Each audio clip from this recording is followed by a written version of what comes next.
Oh, and we're live. 107 Blazers, 82 Bulls as we start this 5 minutes left in the fourth quarter. But you know what? I think we've seen all we need to see from this game. I mean, it's still on my second screen here, so I'm watching. It's just not very fun. But what was fun was Melo turning up. Honestly, I had a lot of fun watching this game because I just forgot about the Bulls being trash and just enjoyed the Melo return. I got Stevie on the line who covers both teams, so I'm very uh, curious and interested to talk to you today. But man, that Melo show. I mean, that was what they signed him for, instant offense. And maybe him being judged on playing that rocket system, which, let's be honest, last year, how many guys are going to fit into that and just be relegated into a spot up shooter when that's not really his game? But uh, even he was zipping passes around and like not stopping the ball lots, and he looks really fit. You I can mean, he was tell the you can tell he's into it because of how much he yells on the rebounds. If Melo is if Melo is yelling and very energetic on the rebounds, he's into it. I really love that. But anyway, go ahead. it's all right. Yeah, no, I agree, man. Like he looks engaged. I think he being like the supplementary third option when he's able to add value on different units, then he's like a really good fit with Dame and CJ because they're two completely different players. He has size. I mean, he's against a lot of fours in the league. He's able to still be a bit of a matchup and attacking off the dribble. I saw your tweet just before. I wasn't expecting that, but he looks like he's lost a few pounds. He's still explosive, and his 3 pointer is looking really, really good. Like his 3 pointer has been he's shooting at least 50% on these first three games, and he just 25 points. He just torched the Bulls tonight. Does he look slimmer? Like I feel like he kind of still looks a bit chubby. He's just doing what he's doing. I don't know. Maybe I'm not giving him enough credit, but it like that's not the first thing because when he first started in his first game, not yeah, he did start his first game. Anyway, I Yeah. was like Melo doesn't look too slim, and he had that rough start to the season, right? But his past two games, right? Past two games, he's been pretty on point. This game, he was on fire, though. I think this. Tell me if I'm wrong, but this is definitely his best game yet. Yeah, definitely his best game. Yeah, so I watched him in warm-ups in that first game, like the whole shoot around prior to the game, and he just looked like he was sort of moving quite freely, and I wasn't really from watching his. I'm not going to mention Instagram workouts too much, but I just thought he was moving more freely, and his play style is a little bit different, where he is looking to like pass quickly and not stop the ball, and I feel like I don't want to say an evolution, but it's only 3 games. But what was his game before, even for the Thunder, it just looks like a different. He looks like a different guy, where he's not looking to take 10 or 15 seconds in a possession And every time. can I ask you a question? Like, this is a Bulls podcast, right? So we can switch over. But Yeah, Hutchison is playing right now. yeah. Why is that? I saw him check in. I was like, oh, why was he not playing before? I didn't realize Hutchison was active for this game. Oh man, I mean, yeah. Someone who probably could have defended Melo. I mean, Hutchison's got such a big wingspan and great body to be defending certain power forwards. He would be the guy I thought maybe they could have used him on both ends. Maybe I don't know. They definitely could have used him on both ends. He when he's played this season, he's had a positive impact. Yeah, I like what I don't understand why Hutchison is right now in garbage time. Not only that, but Denzel Valentine, like, is he ahead of him in the rotation? Like, what is going on? Why is so, he? so why So why were they playing? Like my thing would be, my question would be, why all of a sudden is Denzel in the lineup when Otto has been in the rotation when Otto has been injured for quite a while? Like what developments have there been in the last game or two to mean that Denzel is in, and then also now that Shaq is there ahead of what we can see ahead of Hutchison? Well, he had a very hot end to that game against the Heat, right? And then I think and then Zach Levine got into foul trouble, which is the only reason Denzel even got in. Levine got his third foul in the second quarter. Then Valentine came Yeah. in. He did hit a couple shots, Yeah. but what doesn't make any sense is the last time Hutchison was in the rotation, the only reason he started was because Otto was hurt. But like, he was starting when Otto was hurt, and you know who wasn't playing at all? Both Shaquille Harrison and Denzel Valentine. Like when Yeah. Chandler Hutchison got hurt, Shaquille went from not even playing at all to Starting. just fully starting. Yeah. Denzel only got the chance because they were getting dogged by the Heat, got in garbage time. So now Hutchison is healthy, ready, and has shown he can play. But two guys that weren't even in the whole rotation, let alone above him, when he was playing like, how does this make any sense? Yeah. So Shaq, this is my other thing with Shaq starting. When I saw he was starting probably 3 or 4 games ago, I don't agree with bringing a guy cold into the starting lineup when he hasn't had a large role at all in previous games. I know that they're meant to be professionals and it's just next man up, but if he hasn't been playing at all, how can you just insert a guy into the starting lineup? I feel like if that was Boylan's plan, where he knew if there were certain injuries, then they were going to be throwing this guy in, then he should be good enough to be getting meaningful minutes because it's about having chemistry with your guys and knowing the plays and how you run them on court and all that sort of stuff comes with playing with these guys in actual games. So I also don't understand. I don't understand those decisions. And don't get me wrong, like I like Shaq. I think He's he's played it been pretty well. awesome. Yeah, I mean he Yeah, was the reason we were in the game at early in the game. And then the past couple games, he's been great. So I don't even mind him starting. I did like the switch of him onto Damian Lillard and then Sato guarding the three, right? Or did they start that way? I know they switched it up. They at least started the they second half changed that it a way. little bit. They Yeah, changed yeah, something up there. I think that was the right move immediately though. Like I don't understand how you can see Shaq and what he's doing and then not use him as the weapon against the star point guards.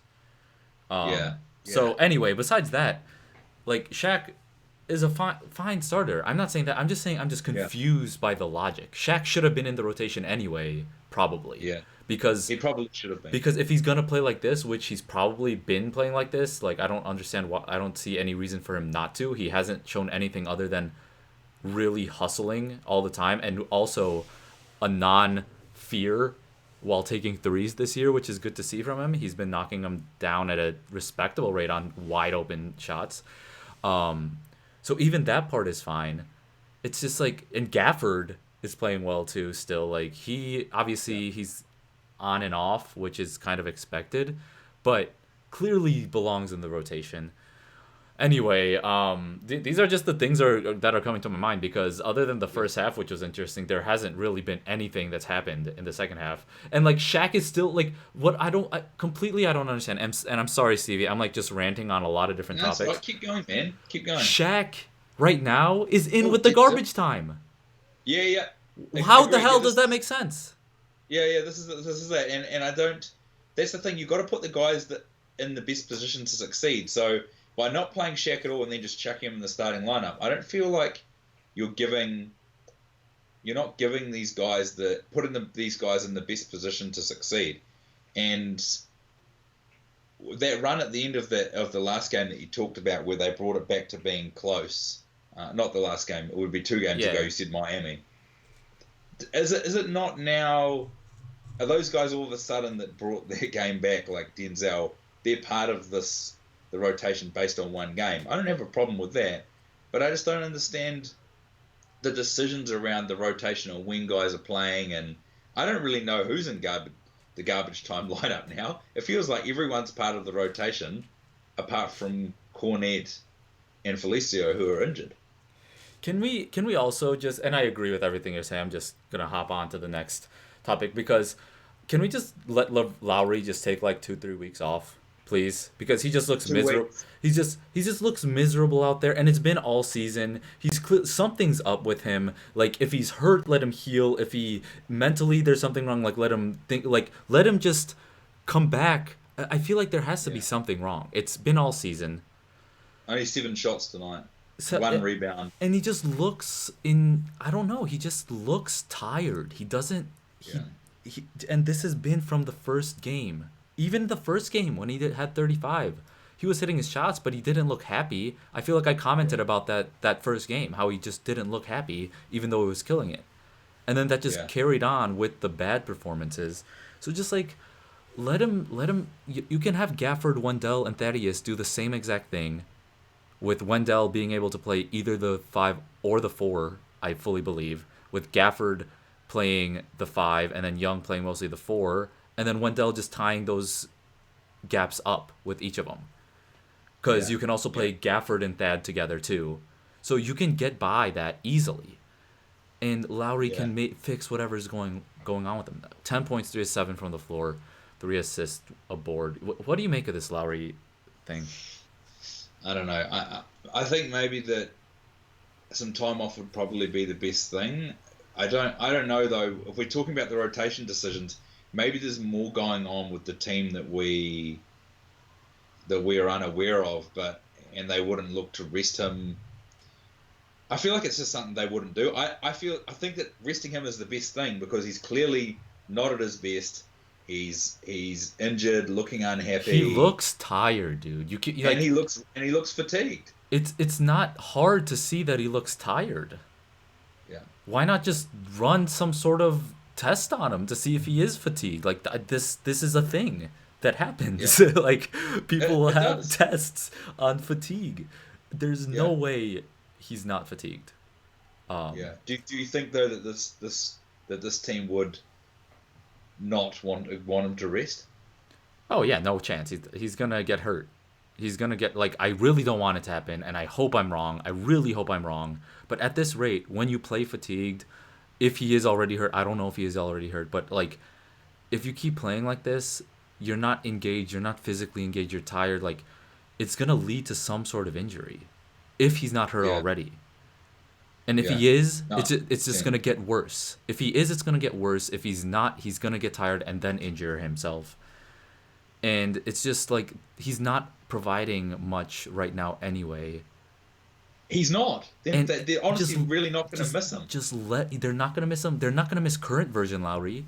So how about No. we just try to see if maybe some rest and time off gets you back a little bit. Because with him back, that's a player that they would miss. This current iteration is not. No.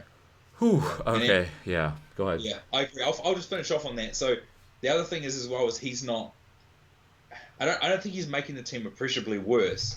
But when he's in, the things that he does so well in his game because he's not doing them, then he is actually hurting the chemistry, spacing, attacking the rim.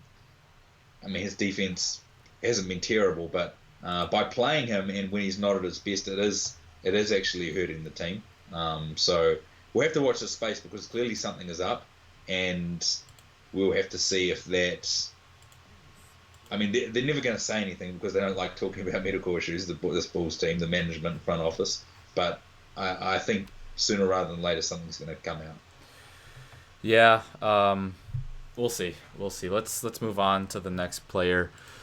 And just like I don't even know, Wendell Carter, 12 points, 5 of 8 from the floor, 9 rebounds, an assist, steal, block. He looked super frustrated. There were Yeah. and like very very rightfully so. One play where CJ McCollum on an island with Wendell just works him like normally, but he's sending him left, which is probably right, and no one is there to help. No. And then another one where he's out guarding, who was it? He was on Melo, ISO, and then Scal just comes in for the putback, offensive board, bucket, when Wendell's not there because he was switched out onto Melo. Like, how are you not going to help him out at all when he's not in the rim? And how is he then going to go and clean up all of your freaking messes. That's all Wendell does, is clean up everyone else's messes. And when he is switched out on an island, no one is there to have his back. to protect the rim. Yeah, yeah. And the thing is, they're not funneling the perimeter defenders. I know Dunn has had some great moments on the perimeter, and he's getting lots of steals. But it's not like the perimeter guys or anyone else that's defending outside of Wendell is funneling the play in the right way, like sending guys the correct way so that they can protect the rim, and Wendell can be in the best position to make defensive plays, whether that's walling up or getting blocks. The team is still, I think, last time we chatted them as maybe 14th on defense.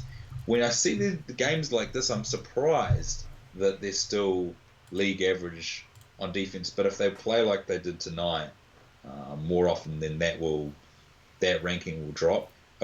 Wendell is frustrated, but I feel like he's been frustrated from earlier on when he's not getting the ball, when he has a great seal underneath, not even for a post up, basically just for for an easy hook shot. Like he still seems to be players are missing him down low. His effort is still great, and he's been consistently one of the best players. But he looks frustrated, and I would be if I was Wendell. 100%, yeah. I mean, there's probably a lot of other guys that are frustrated too. The difference is that Wendell's a pretty smart guy, and he shows a bit of emotion, which I don't have a problem with. But yeah, I mean, this was another performance that really wasn't that great on both ends. Lots of turnovers, 3-pointers not really dropping. 9 of 39 from the 3-point line, yeah. 23%. Pretty mixed performance, really. When you look at, I know the last game was obviously one out of the box, but this was offensively was a pretty patchy performance. It kind of sucks. Is like I feel like there's no way they're gonna win another 2 games in a row. That's just like how I'm feeling right now. That every single time they win, they're like, oh, hey, look, the Bulls are playing well, or they have a miracle win against Charlotte. And like I was saying, or like you guys were saying, not me. I was asking the questions, and I felt your negative vibes from the Charlotte game. And just looking at what happened on my own, the Charlotte game, I did not have the time to rewatch it, but from the highlights at least, it's just like, how are you down that much to the Hornets and think you're a good team? And again, it's not the Hornets. The Hornets are fine, but if the Hornets represent a fringe playoff team, so be it. Then you need to be better than them too to make it to the playoffs. Like the same conversation goes for like whatever the people thought the Pacers were gonna be, or like the Pistons. We've proved that we are better than the Pistons, or the Magic. Exactly. I don't think we've played the Magic yet. Yeah, I feel like that would be a bad matchup, and they'd probably lock this team down. Like the good things that these marginal teams do, like the Magic, had a pretty bad offense for the first month, but they had a great defense. I feel like the Bulls don't even really have a calling card where that you could say they're doing one thing really well, apart from we talked about getting steals, but they don't really have one thing they're doing really well. We can say, oh, we can play this team and we can beat them up here. I don't feel like there's any consistency in terms of those things. So winning 2 games in a row at the moment, I mean, I agree with that. It seemed to be probably out of reach for this team. I mean, obviously it's not out of reach, but like it just feels that way. Levine, 18 points, 6 of 13 from the floor, 1 of 5 from the 3-point line, 5 assists, 2 steals and a block, 6 turnovers. He had some extremely annoying plays as well. When one on that break with Lowry, not giving it to Lowry, like yeah, and just fully going in for it. And then another, just some of his threes were just ridiculous. There was a stretch where including that non-pass to Lowry on the break, he also took like a really bad like mid-range or 3-point shot, and it just killed the whole flow of the offense. Not that they shouldn't recover from it, but this was one of those games for Levine where it was just like almost more harm than good. Even though he did have some nice moves, he mixed it up a little bit. It wasn't 100% bad today, but in the end, it wasn't nearly good enough. Satoransky. Actually, let's stick on Levine. What do you think of him? He had that big explosion, but I feel like that was just, yeah. coincidence. So I think sometimes people will see a performance like that where he hit the 13 threes and think that that's a career defining moment where maybe from there on out he's going to be better. And we know he's a great shot maker, but the shot selection still, and or even it's just option taking probably like the on the break with Markkanen there, um, just being like not really committing. So he actually made two mistakes there on that break. One, we didn't give it up early, and then he turned it over by throwing a missed time pass. But option taking on offense is so important because in transition is when he should be at his best. So you're running the break. Really, he either needs to draw the man and pass or just attack the rim and put the defender in two minds and maybe get an N1 or something like that. But he attacked the rim better tonight, but it's almost like tonight he went back to the old version of himself when he wasn't shooting in rhythm. So the offense, maybe the offense wasn't creating as many corner threes for him, and he obviously hit 4 or 5 of those in the last game where he hit the 12 or 13 threes. But this time round, he was shooting those shots where he would maybe jab step or pump fake a couple of times, and he was deeper behind the 3-point line. Like they were definitely lower quality shots, and yeah, he was good at getting to the rim, but yeah, just his decision making wasn't great. Just another average game from a guy that really we do expect more of him. He's a senior player on the team now, and he's being paid 18 million a year, that's good starter money. Like that's similar to best player. There's only one max player on the team, and that's Otto. So we expect a lot out of Zach, and just an average game. That performance was an anomaly, and it was an even bigger anomaly this season. Like last season, if he had it, it was like, oh, okay, yeah, like Levine is going hard, and those performances are generally anomalies for any player. But like for Zach to do that, in the midst of the season he's currently having, was even more surprising. It isn't surprising that he could get that hot. Like he does have that talent. It's so disappointing to see that like what he's doing this season, and it might just strictly be the coach thing. Like he might just really not be getting along with Jim Boylan. We saw how his comments after the game on the Miami game. He came back and like had a huge game after that, which was cool. He shut a lot of people up. Because I was saying like I literally said before he had that game, I was like, yo, Zach, like, how about you perform? Before getting mad, how about you take it on yourself to perform? He came out and he performed. But it needs to be more than one game. And he needs to more consistently make the right plays. But it's the same. Boylan. Don't take it so seriously. Hold on. The Thailand Rover, don't take it so seriously. You sound emotionally upset. I am emotionally upset, Thailand. I am emotionally upset. How can you not be? Why would I be doing live halftime game shows every game, live post game shows every game, podcasts and all this stuff, and not take it seriously or care? But no, I mean, I feel you there. Nothing matters this much, and I'm gonna get over this and continue with my life after I talk to Stevie about it. But yeah. Anyway, Stevie, put us back on track. Yeah, I want to touch on Boylan. So I tagged Josh on Twitter last night in. I think it was a photo or a video or something after the Hornets game, and Zach had tweeted basically something about Boylan, and he deleted it. And there was also the video doing the rounds of Boylan walking onto the court excitedly and walking up to the players after Zach had hit the game-winning shot. Did you see that video?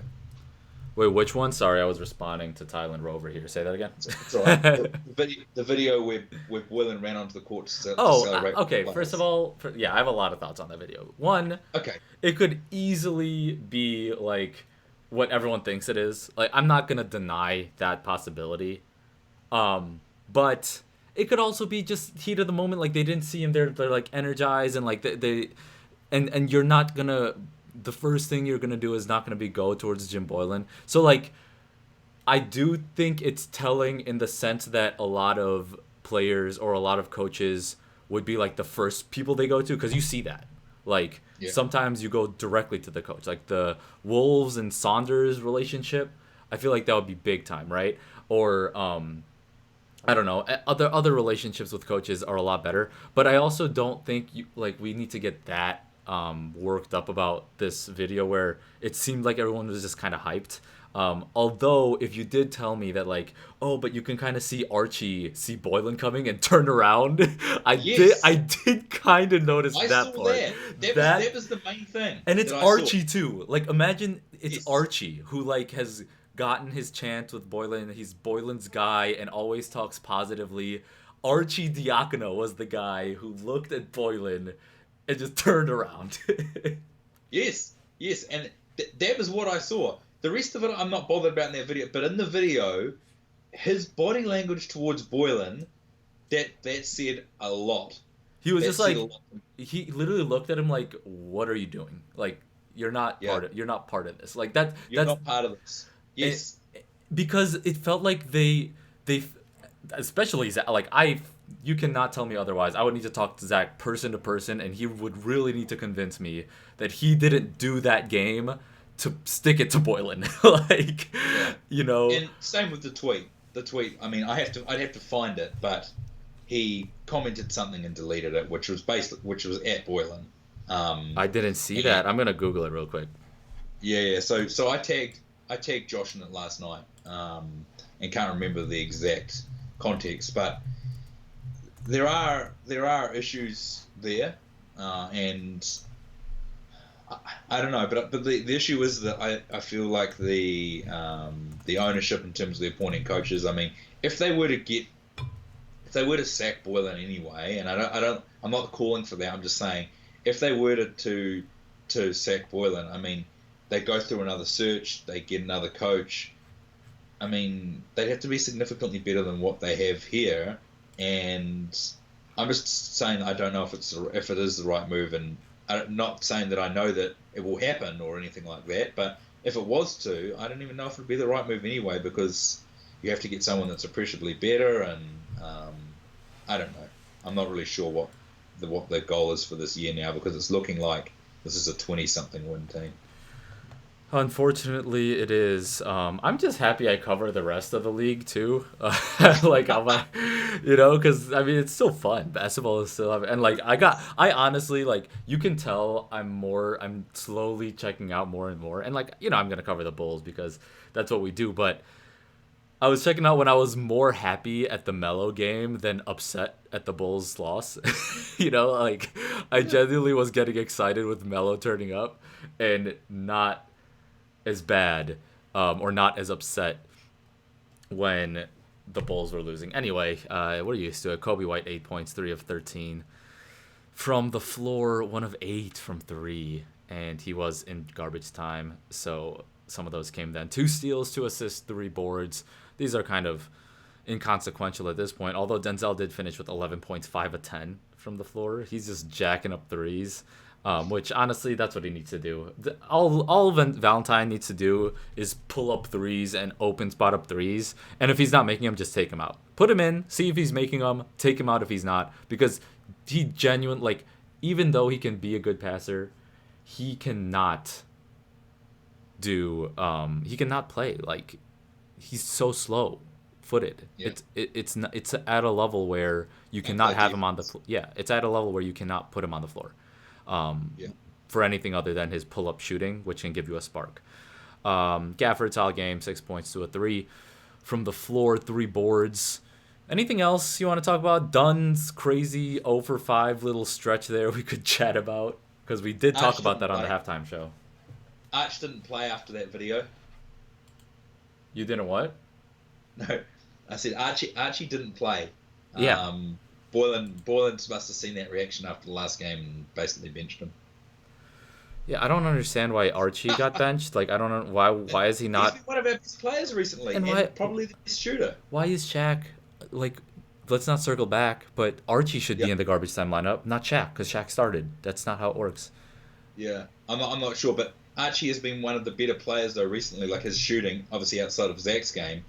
I mean, I feel like he's been really great, and he only played 8 minutes tonight. So I don't understand why all of a sudden he's not playing more minutes. Anything else you want to say? I mean, have we gotten any comments, post game comments from Boylan and them? I feel like when we start these early, we're not allowed. Oh, there we are. Jim Boylan opens post game presser by saying Bulls just left some points out there. Where did the tweet go? Damn it. But yeah, I'm gonna pull some Jim Boylan post game stuff because those are always fun. Anything else you want to talk about while I find these tweets? No. I think, yeah, they gave the Blazers desperately needed a win, and they gave them that, and probably thinking this would have been a good chance for both teams were thinking this is probably a good chance to get a win with both teams struggling. But the Blazers sort of got their mojo back, and yeah, the Bulls are looking at with some mixed opposition coming up. I can see it getting tougher before it gets easier.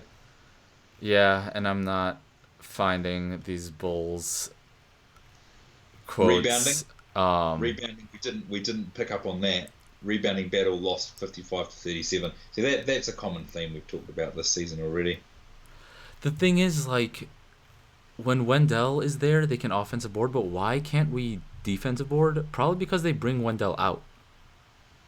Right? Yeah. They not out as in, like, out Away of the from the game, rim. but, like, out away from the rim, so he's not able to get... Because I feel like our defensive rebounding should be good, too. You know? I've got some Boylan quotes here. Yeah, go ahead. That the Bulls left some points out there in that hurt house spirit. Who tweeted that? That was Casey Johnson. Casey Johnson. There you go. That's the person I need to search up anyway. That hurt house spirit is a pretty is that a pretty common one? Which one? Saying that hurt house spirit. That's the sort of thing that he loves to say.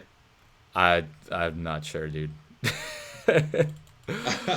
Oh man. Anyway, this is getting a little bit out of hand. If I find Casey Johnson's Twitter, which should not be hard, just left some points out there. Hurt our spirit. Okay, that's what you meant. The spirit thing. I didn't understand what you meant. I don't understand what that means anyway. I mean, that's just a cryptic bullshit response. Why is the spirit thing such a big deal? Like that's what I mean. Like this is a cryptic response that means nothing to me or anyone who's following. I don't understand why he makes this kind of ways. All right, no, let's take that at face value. How weak-spirited do you need to be to when you miss some points or leave some points out there that you're just gonna get blown out instead of trying to fight back, right? Like let's keep that there. Like how is that a good excuse? Let's stay on spirit. How are you gonna have that weak of a spirit? Like what is a spirit thing? Just stop. Yeah. Oh my god. Yeah. I don't know. I mean, yeah. We have been mulling over these same sort of things. I just think that these we can throwaway lines that he has these throwaway lines though that I just think are bullshit, and I don't like hearing the same thing over and over when there is no change to how they've played, getting out rebounded, all the common themes. He makes these kind of quotes after the game, and then we don't see improvements. So these are throwaway lines that mean nothing to me. I'm just curious, and this is what we'll end on, because I think we've talked about a lot of things for a lot. But when is it irreparable? Like, are we there? And that's kind of the question. Is like, are we there? What's the record? What's the record now? I don't even know if the record really even is the right. I'm just talking about in general, like this team as the example, but in general, just like coaching, team, interpersonal dynamics. I don't think the record has anything to do with the repairability of the team. I don't want to say spirit, but morale? the team morale's got to be pretty low. Morale's got to be pretty low at the moment within the team. And I think also when you have quite a few young guys on the team, I mean, it's not like they're not all rookies and that sort of stuff, but you've got quite a few young guys on the team. This has got to be pretty. People have got to be pretty hurt, and 6-12 start when people were talking about the playoffs. I mean, it's probably almost irreparable now where you think everyone's got to be feeling pretty bad about how the season's gone. At the moment, I can't see it getting any better. I'd say it's at that point now. Yeah. Um, anyway, YouTube, thank you for watching us live. Podcast, thanks for listening to us post. Matt Snedal saying Josh said Bulls would have to do another coaching search, but the last they did was for the Tibbs. I was gonna say another coaching search means that they would have needed to do a coaching search in the first Yes. place, and he did. Matt did point out that like for Tibbs they actually did the coaching search, right? So that was a good hire. Spirit lays in on the payers, not the coaching. I think that meant players by Tylen Rover. I agree with that statement in a vacuum, but I think that when there's a coach that is making you punch the clock into practice in 2020, Yeah. it's kind of not easy to get behind it. Because if it was the punch the clock thing and it was just more of a joke or more of a way to like, keep people on track or just like as a competitive thing, like I don't know exactly how it is, but if it's like, yo, we're gonna have these punch clocks just to like see who works hard and like it motivates people to like, I could see a positive spin on it if you did it correctly. But and that's kind of how I wanted to accept it, but after seeing everything else, that's just me, like it just makes it look worse. Those things are just evidence of things that he does that are crazy that the players might not like. And I tried to give him the benefit of the doubt. I really did. Even that explanation for the punch card thing, like that's actually what I wanted to think to start, but it's not true. I don't believe it anymore. Anyway, Stevie, any last words before I actually close this out? Because I've been rambling. No, no. I think we just carry on and What can um, people forget that? Where can people find your Blazers work? oh, yeah, so people can find my Blazers work at Rip City Project. So Blazers obviously have been having a bit of a rough season, but Melo has been very positive. So Rip City Project on Twitter, and you can just Google ripcityproject.com or chuck that into your browser.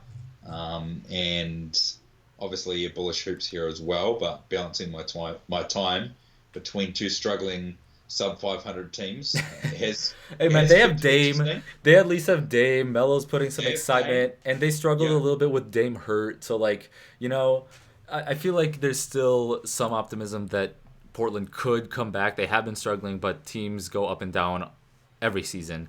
So I'm curious who's going to be the team that falls and if Portland's going to be the team that rises. Like I said, I covered the whole league, so Portland was fun to watch for me. Melo was really fun. But thank you guys. Hope this was fun for you to watch. Live post-game show here, trying to do this after every game. Last game we messed up the audio. That's my bad. We'll be back Wednesday. Golden State Warriors. That should be a winnable game, but nothing's ever set in stone with this Chicago Bulls team. Catch us at Bullish Hoops. Hit us up on the DM for our Discord link, which is always a good time. And yeah, peace out. Catch our Will Purdue pod. That was really good in this rough season. It's kind of a timeless episode about the three-peat Bulls, about Greg Popovich and the Spurs 99 championship, a little bit about him getting traded and finding out for Dennis Rodman he got traded for. That was extremely fun to listen to. I did want to give a quick plug to that if you haven't heard it already. And yeah, peace out. Peace.